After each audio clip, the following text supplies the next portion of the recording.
রমলা বিয়ে করে তার শ্বশুরবাড়িতে যাওয়ার সময় দিনের অর্ধেক সময় বাসেই কেটে যায়, কারণ তার বাপের বাড়ি থেকে শ্বশুরবাড়ির দূরত্ব প্রায় 10 ঘন্টা।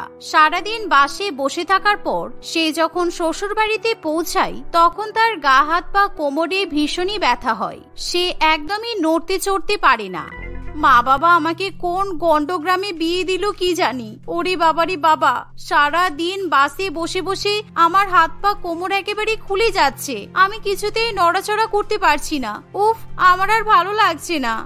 শ্বশুর বাড়িতে যাওয়ার পর নতুন বউকে নিয়ে বিভিন্ন রকমের অনুষ্ঠান পালন করা হয়, কিন্তু রমলার যেন কিছুই ভালো লাগে না, কারণ তার শুধু মনে হয় সে কখন বিছানায় গিয়ে ঘুমাতে পারবে।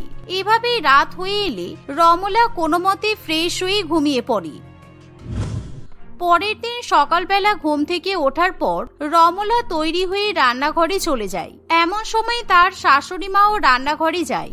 মা, আমাকে যদি বলে দেন যে আমি কি কি রান্না করব, তাহলে আমি রান্না বান্নাটা শুরু করে দিই। আশা করি বাড়িতে অনেক আত্মীয় স্বজন আসবে, তাই তাড়াতাড়ি রান্না বান্না হয়ে গেলে আপনারা বাকি নিয়মগুলো করতে পারবেন। না না বৌমা, তোমাকে আজকে এখন কোনো রান্না বান্না করতে হবে না, কারণ আজকে আমরা সবাই মিলে আমার মেয়ের শ্বশুর বাড়িতে যাব। ওরা নতুন বাড়ি কিনেছে, তাই তোমার প্রথম রান্না বান্না করার অনুষ্ঠান ওদের নতুন বাড়িতেই পালন করা হবে। তুমি সুন্দর করে তৈরি হয়ে নাও এখন। রমলা এই কথা শুনে ভীষণই ভয় পেয়ে যায়, কারণ একই গতকাল সারাদিন বাসে কাটিয়ে তার শরীর মোটেই ভালো নেই। এখন আবার তাকে ননদের বাড়িতে গিয়ে রান্না বান্না করতে হবে। কিন্তু শাশুড়ি মায়ের মুখের উপর নতুন বৌমা কিছু বলতেও পারে না। সে সুন্দর করে তৈরি হয়ে চলে আসে। বাড়ির বাইরে বেরোনোর পর রমলা দেখে বাড়ির সামনে বড় একটা বাস দাঁড়িয়ে আছে। আমরা কি আজকেও বাসে করে যাব নাকি? আমার ননদের নতুন বাড়ি এখান থেকে কত দূরে? বেশি দূরে নয়, এখন সকাল 10টা বাজে তো আমরা সন্ধ্যা 7টার মধ্যে পৌঁছে যাব। আর ওখানে বাসে করে যাওয়াই ভালো, কারণ না হলে বারবার গাড়ি পাল্টাতে হবে। তার থেকে একেবারে বাসে বসে থাকবো, সন্ধ্যাবেলা বাস থেকে নেমে যাব।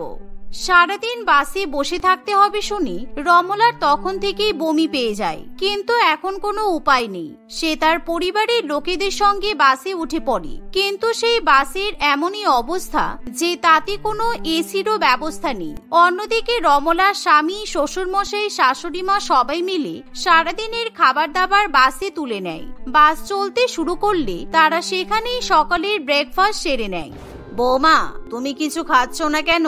আমি তো সবার জন্য গরম গরম লুচি তরকারি বানিয়ে নিয়ে এলাম, খেয়ে নাও। না না, এরকম পেট্রোলের গন্ধে আমার কিছুই খেতে ইচ্ছে করছে না। আমি যদি এখন কিছু খাই তাহলে আমি বমি করে ফেলবো। তার থেকে বরং আমি দুপুরবেলা একেবারে লাঞ্চ করব, আপনারা খেয়ে নিন।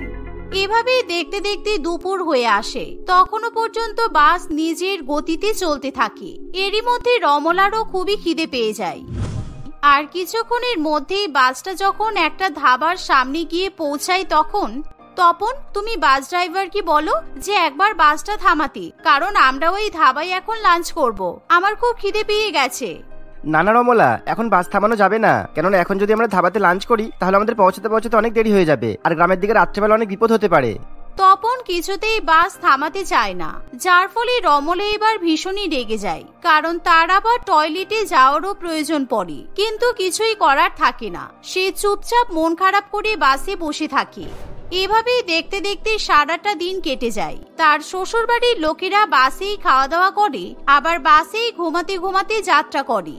দেখতে দেখতে এভাবেই সন্ধ্যা হয়ে এলে রমলা তার ননদের শ্বশুর বাড়িতে গিয়ে পৌঁছায়। তার ননদের নতুন বাড়ি খুব সুন্দর করে সাজানো গোছানো হয়, কারণ সেখানেই এখন রমলাকে সবার জন্য ভালো মন্দ রান্না বান্না করতে হবে। রমলাকে তার ননদ দেবকী রান্নাঘরে নিয়ে যাওয়ার পর বলে, বৌদি, তুমি কিন্তু আজকে সবার জন্য গরম গরম মাটন বিরিয়ানি, চিকেন চাপ, ভেটকি মাছের পাতুরি আর সিমুই রান্না করবে। রান্না বান্না হয়ে গেলে রাত্রিবেলা সে সবাইকে খাবার পরিবেশন করে খাওয়ায়।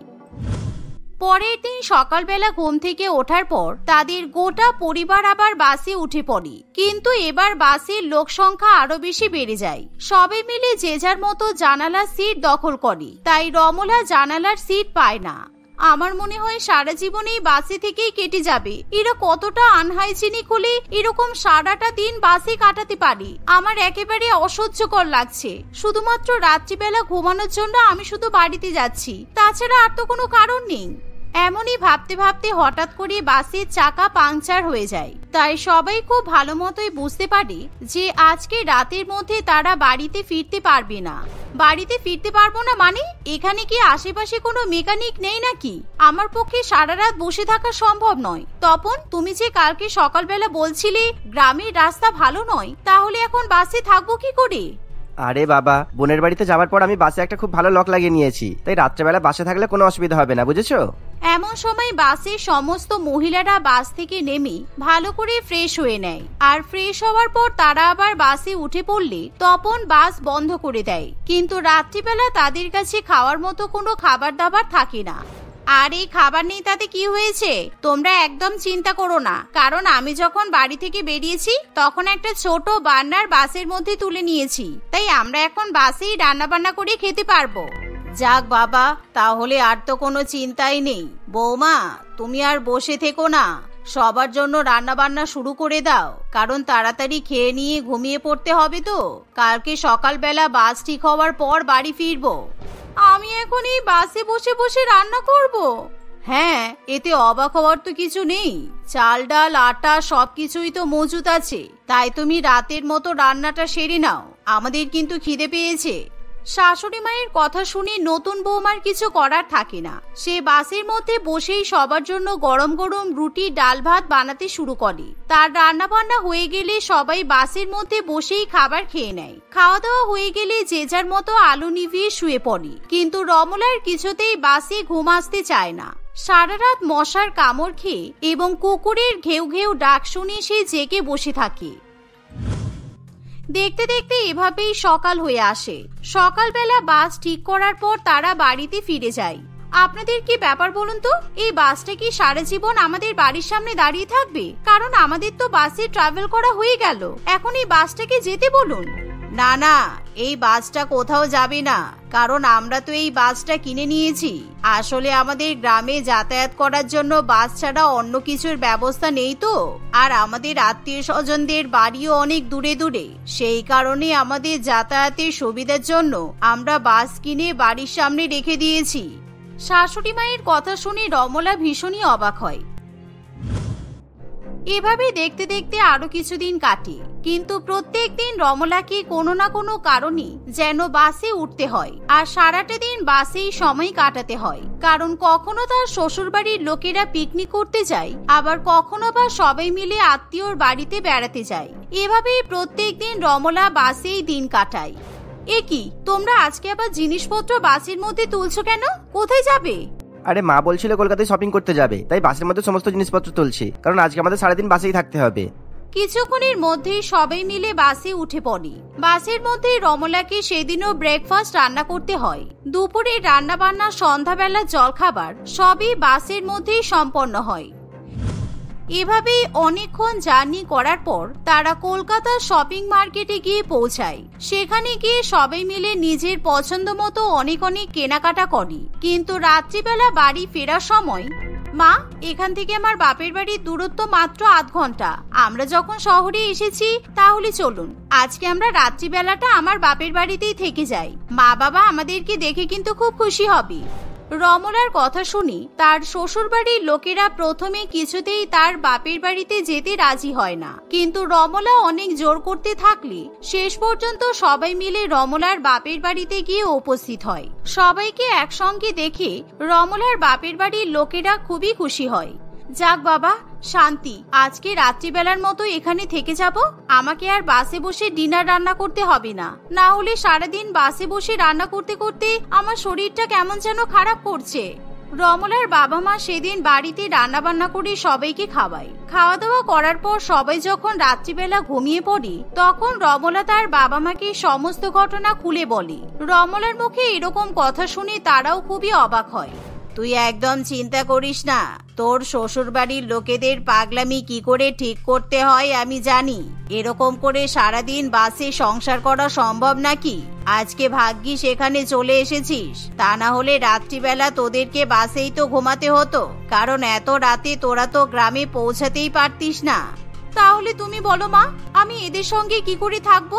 কালকে যে বাড়িতে গিয়ে পৌঁছাবো অমনি বাস নিয়ে অন্য কোথাও বেরিয়ে পড়বে, আর বাসে আমাকে দাঁত মাজন করতে হবে, তারপর আশেপাশে টয়লেট করতে হবে, বাসে রান্না করতে হবে, বাসেই ঘুমাতে হবে। এরকম করে কি থাকা যায় বলো? পরের দিন সকালবেলা ঘুম থেকে ওঠার পর রমলার শ্বশুরবাড়ির লোকেরা যখন বাড়িতে ফিরবে তখন তারা বাইরে বেরিয়ে দেখে তাদের অত বড় বাসটা কোথাও যেন উধাও হয়ে গেছে। এমনকি তাদের ড্রাইভার যেহেতু বাড়ির মধ্যেই ঘুমিয়ে থাকে তাই সেও বাসের কোনো হদিশ খুঁজে পায় না। রমলার শ্বশুরবাড়ির লোকেরা খুবই দুশ্চিন্তায় পড়ে। এ কি বৌমা, তোমাদের বাড়ির বাগান থেকে আমাদের অত বড় বাসটা উধাও হয়ে গেল, এই কারণে কালকে রাত্রিবেলা আমরা এখানে আসতে চাইনি। এবার কি হবে বলো তো? আমাদের অত দামি বাসটা চুরি হয়ে গেল। আমি কি করব বলুন মা, আমার তো খুব খারাপ লাগছে। আমাদের বাড়িতে এসে আপনাদের বাস চুরি হয়ে গেল, কিন্তু এতে তো আমাদের কিছু করার নেই বলুন। আসলে আগের দিন রাত্রিবেলা রমলার মা তাদের পাড়ার বাস ড্রাইভারকে ফোন করে। তাদের পাড়ার সেই বাস ড্রাইভার অনেকদিন ধরে এরকম একটা বাস কিনতে চাইছিল, কারণ সেই বাস নিয়ে সে বিয়ে বাড়িতে ভাড়া দেবে। তাই এরকম একটা বাস বিক্রি আছে শুনি সেই বাস ড্রাইভার মাঝরাত্রি বেলায় রমলার বাড়িতে চলে আসে। কিছু টাকা দিয়ে সেই বাস নিয়ে সেখান থেকে চলে যায়। তুমি আমাকে বাঁচালে মা, এরপর থেকে আমাকে আর বাসে বসে সংসার করতে হবে না। আমি এবার আমার নিজের শ্বশুর বাড়িতেই সংসার করতে পারবো।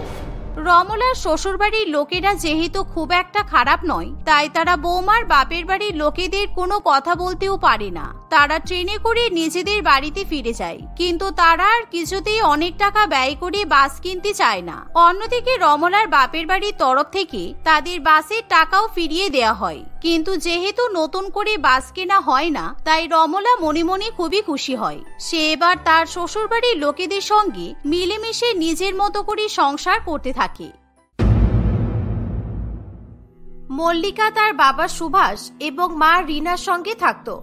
তারা কুসুমপুর নামে একটি গ্রামে থাকতো। মল্লিকা ছোটবেলা থেকে গ্রামে থেকেই পড়াশোনা করলেও সে অত্যন্ত মেধাবী ছিল।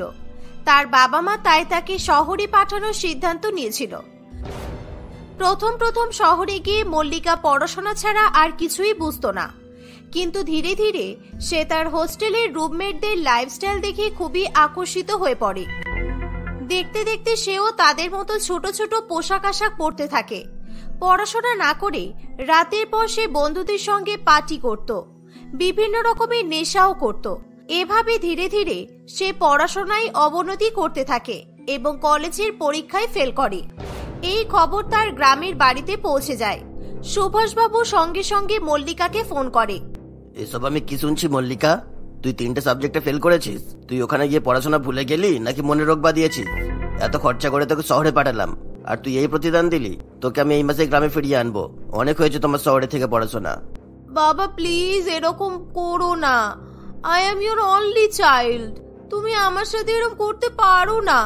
আমি এখান থেকে কোথাও যাব না, আমাকে কেউ নিয়ে যেতে পারবে না। আমি এখন ঘুমাতে যাচ্ছি, বাই বাই বাবা। মল্লিকা, তুই মদ খেয়েছিস? ছি ছি ছি ছি, আমার মেয়ে হয়ে তুই কোথায় শহরে গিয়ে পড়াশোনা করে নাম কামাবি তা নয়, তা না করে তুই নেশা করে বসে আছিস। আজ তোর একদিন কি আমারই একদিন। আমি আর পরের মাস অব্দি অপেক্ষা করতে পারবো না। আমি কালই তোকে গ্রামে ফিরিয়ে আনবো। এই 1 বছর তুই শহরে থেকে আর কি কি নতুন শিখেছিস আমি কাল দেখছি, দাঁড়া। এই বলে সুভাষবাবু ফোন রেখে দেয়। মল্লিকা নেশার ঘরে টলতে টলতে নিচের ঘরে গিয়ে শুয়ে পড়ে। আমাদের মেয়েটার কি হবে গো? ও ঠিক থাকবে তো? আমি তোমাকে বলেছিলাম শহরে পাঠিও না মেয়েটাকে, শহর সবার জন্য নয়। দেখলে তো এখন মেয়েটার কি অবস্থা হয়েছে।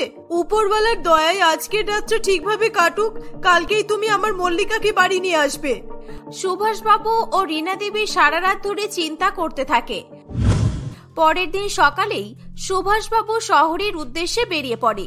সে যাওয়ার আগেও মল্লিকাকে কিছু বলে না, আর ওদিকে মল্লিকাও নেশার ঘরে করা কথোপকথনের কিছুই মনে রাখে না। সুভাষবাবু তার হোস্টেলে গিয়ে তাদের রুমের কড়া নাড়তেই একটি মেয়ে অত্যন্ত ছোট জামা কাপড় পরে হাতে মদের বোতল নিয়ে দরজা খুলতে আসে। মেয়েটি সুভাষবাবুকে দেখে চমকে ওঠে। এই বুড়ো, কে তুমি? এত বয়স হয়ে গেছে, তাও মেয়েদের হোস্টেলের বাইরে দাঁড়িয়ে লাইন মারার স্বভাব গেল না? আর হোস্টেলের বাইরে তো দূর, একেবারে রুমেই চলে এলে। কত বড় বুকের পাঠা রে বাবা। সেই সময় একটি মদের বোতল হাতে নিয়ে ওরকমই ছোট জামা কাপড় পরে মল্লিকাও সেখানে আসে। মল্লিকাকে দেখে সুভাষবাবু রাগে আগুন হয়ে যায়। সে নিজের মেয়েকেই চিনতে পারে না। ছি ছি ছি, তুই এভাবে থাকিস? এরা তোর বন্ধু? এই তোর পোশাক আশাক? এসব অসভ্যতা শিখতে আমি তোকে শহরে পাঠিয়েছিলাম, আর এত সকাল সকাল মদ নিয়ে বসে যাস তোরা? এর থেকে তো আমাদের পাড়ার বিল্টু মাতাল অনেক ভালো। সেও সারাদিন নিজের কাজ করে, রাতের বেলা মদ খাই। আর নয়, সব গুছিয়ে নে, আমরা এক্ষুনি ফিরে যাব। এই অস্বস্তিকর পরিবেশে আর এক মুহূর্ত থাকবো না আমি। মল্লিকা অনেক জোর করা সত্ত্বেও সুভাষবাবু তার কোনো কথা শোনে না, তাকে গ্রামে নিয়ে চলে আসে। মল্লিকা গ্রামে এসেও শহরের মতোই আচরণ করতে থাকে। সে ছোট ছোট জামা পরে মাঠে ঘাটে ঘুরে বেড়ায়। এমনই একদিন সে খুবই ছোট একটি প্যান্ট এবং ক্রপ টপ পরে গ্রামে ঘুরতে বেরিয়ে পড়ে। তাকে দেখে গ্রামের লোকজন, পাড়া প্রতিবেশী সকলেই অবাক হয়ে যায়। তারা সকলেই তাকে খুব খারাপ নজরে দেখে। পাড়ার বেশ কয়েকজন খারাপ ছেলে তার পিছু নেয়। তাকে হঠাৎই রাস্তায় আটকে বলে, কি গো মল্লিকা সুন্দরী, 1 বছর শহরে গিয়েই তো পুরো মল্লিকা শেরাওয়াত হয়ে গেছো। তোমাকে দেখে তো আমাদের ইমরান হাসমি হতে ইচ্ছা করছে। আমাদের সাথে ঘুরতে যাবে? খুব মজা হবে, আমরা তোমার খুব খেয়াল রাখবো। চুপ কর গাইয়া লম্ফট ছেলে, এভাবে কেউ কাউকে কমপ্লিমেন্ট করে? কিছুই শিখতে পারিসনি দেখছি। আমার মতো একজনের প্রশংসা করতে হলে স্মার্ট হতে হবে। তোরা পারবি না, যা তো, আমাকে বিরক্ত করিস না। বিরক্ত কোথায় করলাম সোনামণি? আমরা তো খালি তোমার এই আগুনের মতো রূপের একটু প্রশংসা করলাম মাত্র। কেন, তোমার পছন্দ হয়নি? প্রশংসা?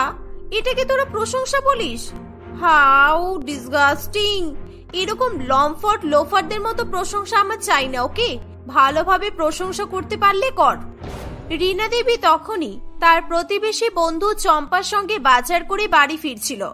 মল্লিকাকে এভাবে পাড়ার গুন্ডাদের সঙ্গে কথা বলতে দেখে সে খুবই রেগে যায়।